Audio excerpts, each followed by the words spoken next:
Hello বন্ধুরা, তোমাদের প্রত্যেকে আবার আমার ইউটিউব চ্যানেলে স্বাগত। আজকে আমরা এই ভিডিওতে আলোচনা করব একটি সমকোণী ত্রিভুজ কাকে বলে, তার বৈশিষ্ট্য কী এবং কয় প্রকারের সমকোণী ত্রিভুজ হতে পারে।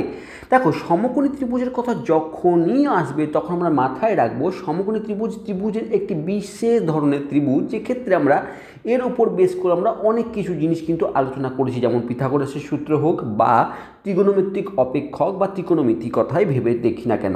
তাহলে আমরা এই সমকোণী ত্রিভুজকে আমরা খুব ডিপলি বা আমরা খুব ভালো গভীরভাবে বোঝার চেষ্টা করব।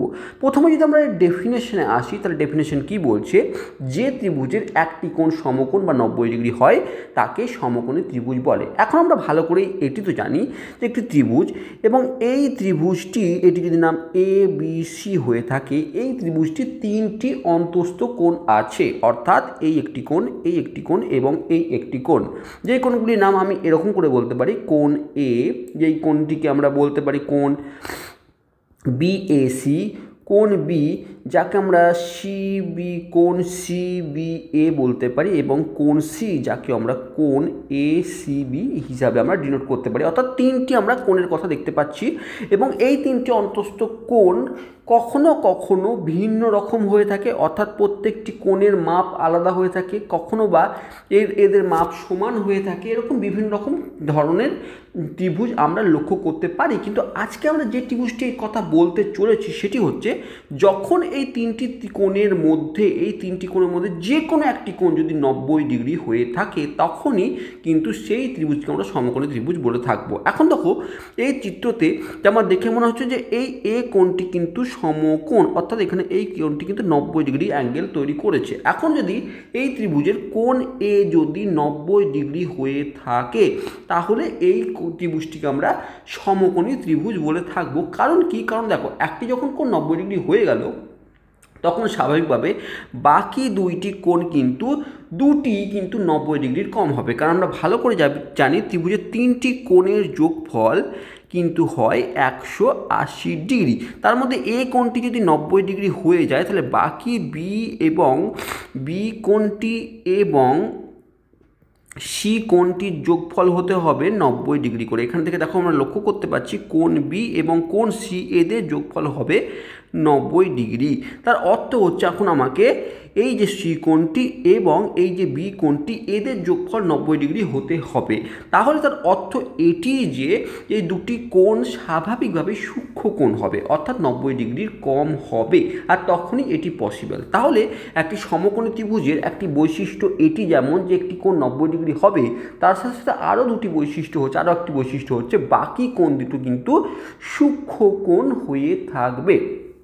ঠিক আছে, বোঝা গেল। এখন তার সাথে সাথে আমরা জিওমেট্রিতে বা জ্যামিতিতে আমরা অনেক রকমের উপপাদ্য পড়েছি। তার মধ্যে একটি গুরুত্বপূর্ণ উপপাদ্য এই যে, কোনো একটি ত্রিভুজের তিনটি কোণের মধ্যে যে কোণটি সর্বাধিক বা যে কোণটি সব থেকে বড়, তার অপোজিট বাহুর কিন্তু দৈর্ঘ্য বেশি হয়ে থাকে।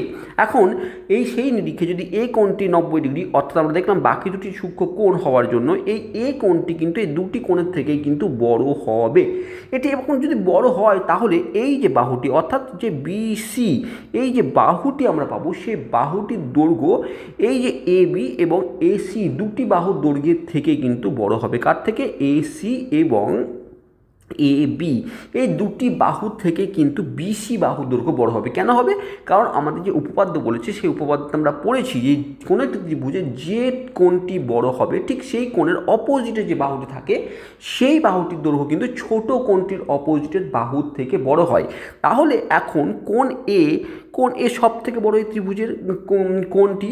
এবার এই ত্রিভুজের যদি এই বি কোণটির যদি অপোজিটে কোন বাহুটি আছে এসি, সেটি স্বাভাবিকভাবে বিসির থেকে বড় হবে, কারণ এ কোণের অপোজিটে যে বাহুটি সেটি বিসি এবং বি কোণের অপোজিটে যে বাহুটি সেটি হচ্ছে এসি। তাহলে সেই নিরিখে বিসি এসির থেকে বড়। আবার একই রকমভাবে কোণ সি হচ্ছে এ কোণের থেকে ছোট কোণ, এবং এই সি এর অপোজিটে এ বি বাহুটি আছে, তাহলে এ বি বাহুটিও কিন্তু এই এ সিবি বাহুর থেকে বা বিসি বাহুর থেকে ছোট হবে।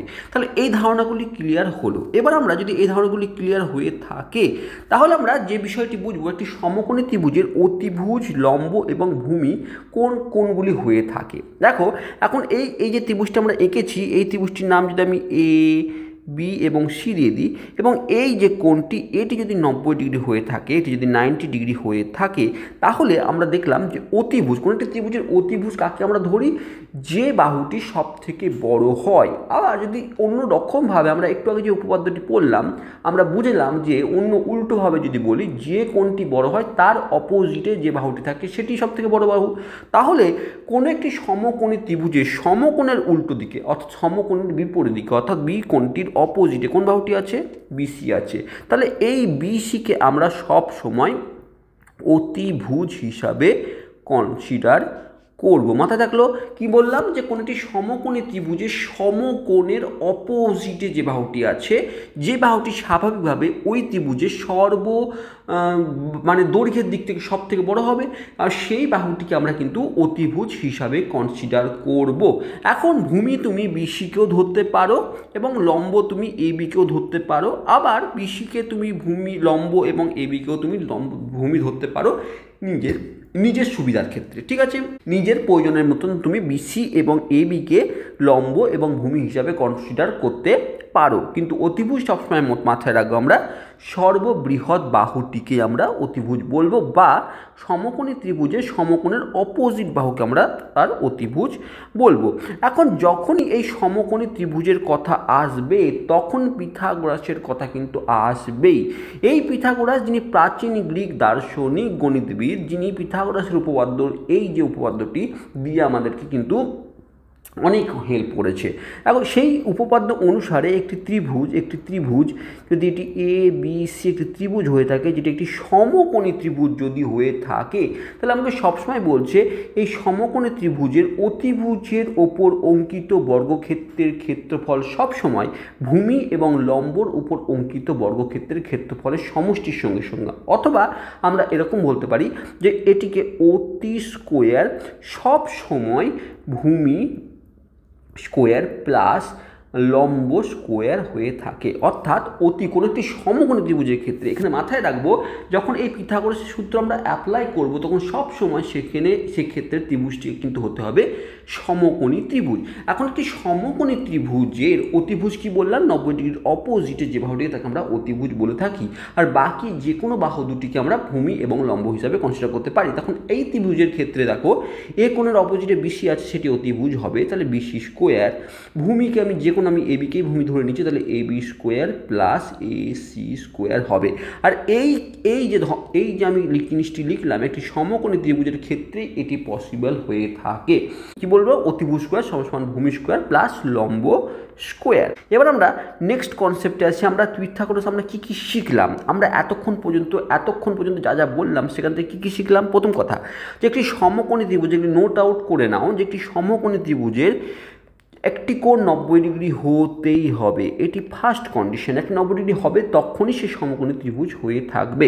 দ্বিতীয় কি, সমকোণী ত্রিভুজের সমকোণ ছাড়া অবশিষ্ট দুইটি কোণই প্রত্যেকটি কোণই সূক্ষ্মকোণ হবে, যেটা আমরা বোঝালাম।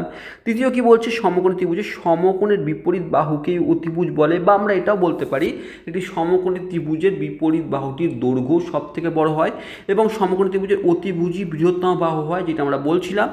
আবার সমকোণ সংলগ্ন বাহুদ্বয় যে কোণটি উৎপন্ন করছে, যে কোণ একটিকে লম্ব এবং অপরটিকে ভূমি বলা হয়। কি বলছে, যে সমকোণ সংলগ্ন বলতে এই যে একটি ত্রিভুজ, এই ত্রিভুজের এই কোণ সংলগ্ন এই যে বাহুটি এবং এই বাহুটি, এই দুটিকে একটিকে ভূমি এবং একটিকে আমরা লম্ব বলে থাকি। এখন সমকোণী ত্রিভুজের অতিভুজ সংলগ্ন বাহুদ্বয় সূক্ষ্মকোণ গঠন করে। এখন এই যে অতিভুজ এই সংলগ্ন যে কোণ দুটি, সেই কোণ দুটি কিন্তু সূক্ষ্মকোণ গঠন করে। এখন সমকোণী ত্রিভুজের সূক্ষ্মকোণগুলি পরস্পর পূরক হয়। আমি যেটা বললাম যে এই কোণটি যদি 90 ডিগ্রি হয়ে যায়, এই একটি কোণ যদি 90 ডিগ্রি হয়ে যায়, স্বাভাবিকভাবে এই কোণটি এবং এই কোণটির যোগফল হবে 90 ডিগ্রি, আর দুটি কোণের যোগফল যখন 90 ডিগ্রি হয় তখন সেই দুটি কোণকে আমরা পরস্পরের পূরক কোণ বলে থাকি। আমরা পূর্বেই কিন্তু আলোচনা করেছি। তাহলে এই কিছু বৈশিষ্ট্য আমরা কিন্তু সমকোণী ত্রিভুজ থেকে বা সমকোণী ত্রিভুজের ধারণা থেকে আমরা ক্লিয়ার করলাম। এবার আসছে সমকোণী ত্রিভুজের প্রকারভেদ। দেখো, সমকোণী ত্রিভুজকে আমরা দুইটি ভাগে ভাগ করতে পারি। কীরকমভাবে দেখো, লক্ষ্য করার বিষয় হচ্ছে সমকোণী সমদ্বিবাহু ত্রিভুজ। এখন ধরো এই কোণটি এখন এই কোণটি এখন 90 ডিগ্রি, ঠিক আছে, এই কোণটি 90 ডিগ্রি, আর এই ত্রিভুজটির নাম আমি ABC দিলাম। এখন স্বাভাবিকভাবে এই যে ত্রিভুজটির তার যদি বাহুর দৈর্ঘ্য আমরা বিচার করতে যাই, ঠিক আছে, বাহুর দৈর্ঘ্য যদি বিচার করতে যাই, তাহলে লক্ষ্য করার বিষয় হচ্ছে যে একটি বাহু কিন্তু সব সময় ভিন্ন হবে, আর সেটি কোনটি, সেটা হচ্ছে অতিভুজ। মানে এই অতিভুজের যে দৈর্ঘ্য হবে তার দৈর্ঘ্যটি কিন্তু এই বাহুটি এবং এই বাহুটি দুটির থেকেই কিন্তু বড় হবে। তাহলে তিনটি বাহু যে সমান সেটি হওয়ার কোনোরূপ চান্স নেই। প্রথম কথা যে একটি ত্রিভুজের তিনটি বাহুই সমান হবে, একটি সমকোণী ত্রিভুজের তিনটি বাহু যে সমান হবে তার কোনো চান্স এই কারণে নেই, কারণ আমাদের উপপাদ্য শিখেছে যে সর্ববৃহৎ কোণের অপোজিটে যে বাহুটি হয় সেই বাহুটি সবথেকে বড় হয়, আর একটি সমকোণী ত্রিভুজের সর্ববৃহৎ কোণ এই 90 ডিগ্রির অপোজিটের যে বাহুটি সেটিকে আমরা অতিভুজ বলি, আর এর থেকে বাকি দুটি কোণ ছোটই হবে। তাহলে এই ত্রিভুজের তিনটি বাহু সমান হওয়ার কোনোরূপ চান্স নেই। তাহলে বাকি পড়ে থাকলো দুইটি বাহু। এখন এই বিসি এবং এবি এই দুটি বাহুর ওপরই ডিপেন্ড করছে আমরা সমকোণী ত্রিভুজকে দুইটি জায়গায় ভাগে ভাগ করি সেবাটি। আমাদের এই যে এবি এবং বিসি এই দুটি সমানও হতে পারে, আবার এবি নট ইকুয়াল টু বিসিও হতে পারে। আমরা এই দুটি কন্ডিশন হতে পারে, মানে বাকি দুটি বাহু সমানও হতে পারে একে অপরের সঙ্গে, আবার ভিন্নও হতে পারে। যখন এই দুটি বাহু মানে একটি ত্রিভুজের সমকোণী ত্রিভুজের বাকি দুটি বাহু অতিভুজ ব্যতীত বাকি দুটি বাহু যখন সমান হয়ে যায় সেক্ষেত্রে আমরা বলবো যে সেই ত্রিভুজকে আমরা সমকোণী সমদ্বিবাহু ত্রিভুজ। মানে এই কোণটা তো সমকোণ আছেই, মানে এটি সমকোণী ত্রিভুজ বটেই, তার সাথে সাথে এই বাহুটি এবং এই বাহুটি যদি সমান হয়ে যায় তাহলে আমরা বলবো এই ত্রিভুজকে সমকোণী সমদ্বিবাহু ত্রিভুজ। অপরপক্ষে সমকোণী বিষমবাহু ত্রিভুজ তখনই হবে যখন A B not equal to BC হবে, অর্থাৎ এ বি এবং বিসি যদি সমান না হয় তাহলে লক্ষ্য করার বিষয় হচ্ছে, ধরো একটি ত্রিভুজ আমি এইরকমভাবে অঙ্কন করলাম, স্বাভাবিকভাবেই এক্ষেত্রে লক্ষ্য করার বিষয় হচ্ছে যে এই বাহুটি এবং এই বাহুটি পরস্পর কোনোরূপভাবে সমান হওয়ার কোনোরূপ চান্স নেই। তাহলে সেক্ষেত্রে আমরা বলতে পারি তিনটি বাহুই বিষমবাহু, কিন্তু এই কোণটি সমকোণ হওয়ার জন্য একে সমকোণী ত্রিভুজ, তাহলে সমকোণী বিষমবাহু ত্রিভুজ হতে পারে বা হয়ে থাকে। তাহলে আমরা সমকোণী ত্রিভুজ কাকে বলে, কয়টি ভাগে ভাগ করা যায়, সমকোণী ত্রিভুজের উপর বেশ করে আমরা পিথাগোরাস উপপাদ্য সেইটি সম্পর্কে জানলাম, কিছু বৈশিষ্ট্য বুঝলাম, আর তার সাথে সাথে আমরা একে ফিল করলাম। যদি ভিডিওটি ভালো লেগে থাকে অবশ্যই আমাকে সাবস্ক্রাইব করো। আমি চেষ্টা করব এইরকম আরও ছোটো ছোটো বিষয় নিয়ে তোমাদেরকে ভিডিও এনে দেওয়া, ভিডিও করার।